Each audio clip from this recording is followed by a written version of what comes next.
Today the Senate passed a common-sense bipartisan bill. It's a jobs bill, actually. It will create or save 280,000 jobs, and it will help move this country forward. The bill will reduce costly and frustrating airline delays. It will protect the rights of passengers.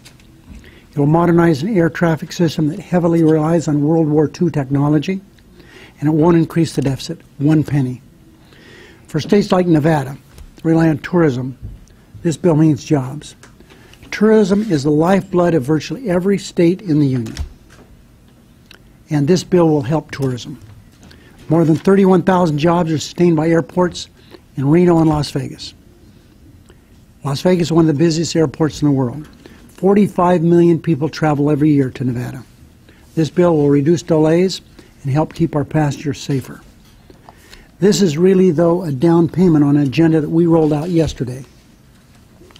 Democrats are going to be focused on creating jobs by outbuilding, out-educating, out-innovating our competitors. Families in Nevada and across America are still hurting, and that's an understatement. We're not going to take our eyes off creating jobs until everyone who is able to work can find a job. But to keep our economy moving forward, we're going to need cooperation in the House of Representatives. Unfortunately, they have spent the last 6 weeks fighting the old battles, the old battles, making extreme threats and talking about anything but jobs. This bill is an example of the kind of common sense legislation we can pass to grow our economy. If we work together, I hope this is a model for how we can address the issues that are facing our country. We need to keep our economy moving. There's so many things that I like about this bill, but the most important thing is that it passed. That is the Senate.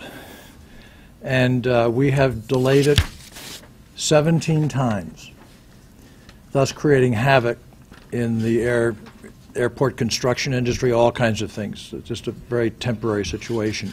But now we've got something really solid and good. You need to remember that the aviation industry as a whole is 11 million direct jobs and probably 2 million more indirect jobs. That is a major percentage of the United States economy.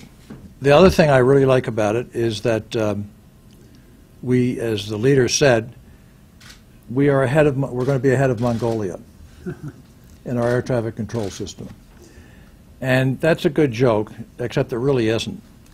Because for all these years, since the Second World War, maybe before, we've had a radar-based, air traffic control system, which is very vague, which doesn't differentiate how far planes are from each other to either the pilots or to the control towers.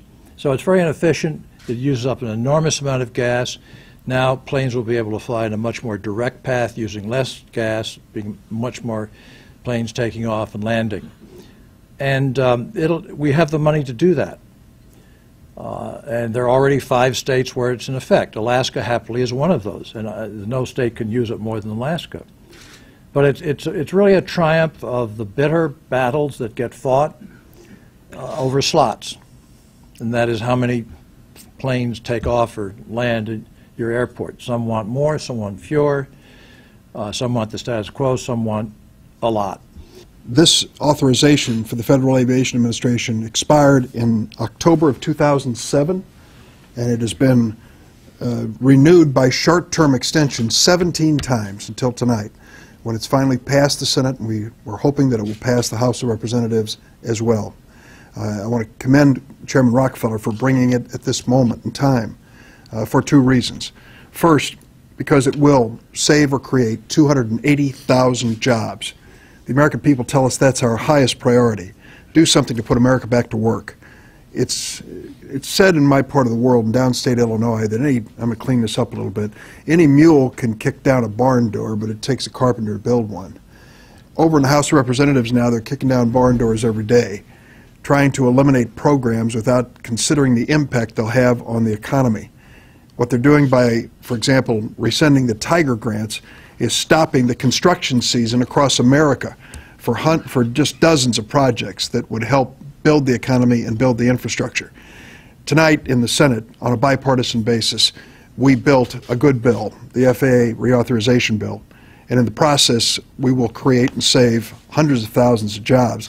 The last point I will make is this: when it comes to technology to determine location which is critically important for aircraft, there is more technology in my cell phone than on most aircrafts.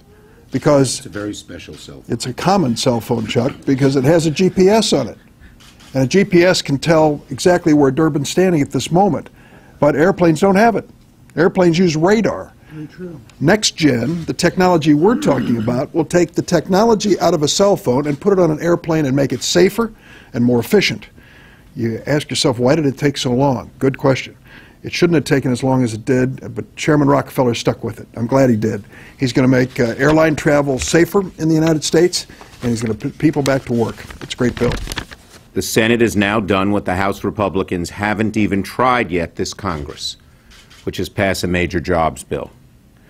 This bill will create or save 280,000 jobs across the country, and the legislation is not just the first leg of our jobs agenda, but the beginning of a Senate that works better for the American people, that is focused like a laser on what average voters are telling us they want, which is jobs and an ability to stretch the middle-class paycheck. It was also the first test of an agreement worked out between the leadership of both parties. As Senator Durbin said, the bill was held up 16 times. But the bill went forward tonight because there was a general agreement that we would allow amendments, and there were plenty, and they wouldn't block the bill. And at least on this maiden voyage, it worked quite well.